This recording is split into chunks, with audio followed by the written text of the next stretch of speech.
I am a Filipino. I am a Filipino, inheritor of a glorious past, hostage to the uncertain future. As such, I must prove equal to a twofold task. The task of meeting my responsibility to the past, and the task of performing my obligation to the future. I am sprung from a hardy race, child of many generations, removed of Asian Malayan pioneers. Across to the centuries, the memory comes rushing back to me, of brown-skinned men putting out to sea in ships that were as frail as their hearts were stout. Over the sea, I see them come, borne upon the billowing wave and the whistling wind, carried upon a mighty swell of hope in the free abundance of the new land that was to be their home and their children's forever.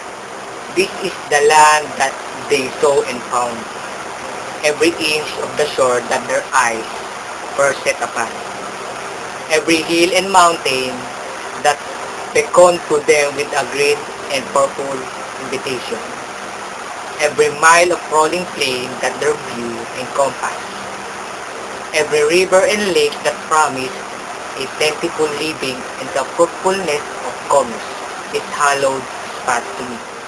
By the strength of their hearts and hands, by every right of law, human and divine, this land and all the opportunities thereto, the black and fertile soil, the seas and lakes and rivers teeming with fish, the forests with their inexhaustible wealth in wildlife and timber, the mountains with their boughs swollen with minerals. The wool of the rich and happy land has been, for centuries without number, the land of my fathers. This land I received in trust from them, and in trust will I pass it on my children, and so on until this world is no more. I am a Filipino. In my blood runs the immortal seed of heroes, seed that flowered down the centuries in deeds of courage and defiance. In my veins yet pulses the same hot blood that sent Lapu-Lapu to battle against the first invader of this land, that nerved Lacandula to combat the alien foe, the drop J. Gusila and Dagoy into rebellions against the foreign oppressor. That seed is immortal. It is the self-same seed that flowered in the heart of Jose Rizal that morning in Bagumbayan, when a volley of shots put an end to all that was mortal of him and made its spirit deadless forever.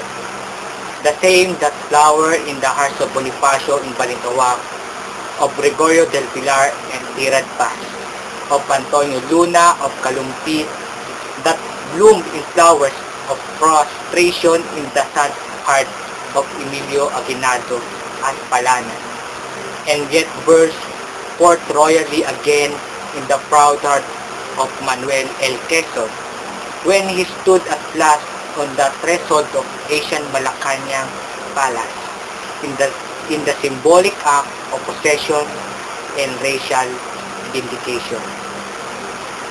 Thank you.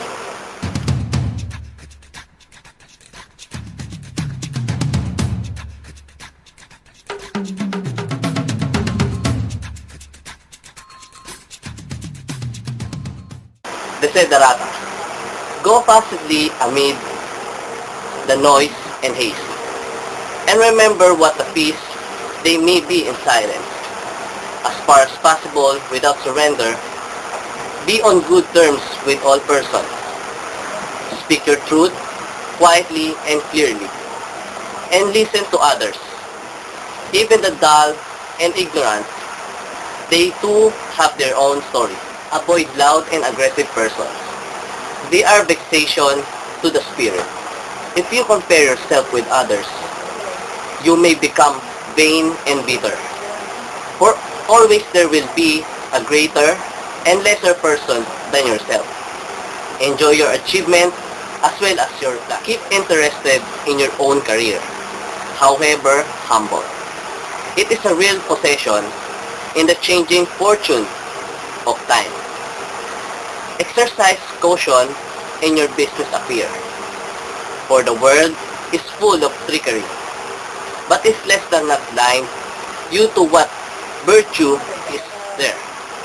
Many persons strive for high ideas, and everywhere life is full of heroism. Be yourself, especially do not feign affection.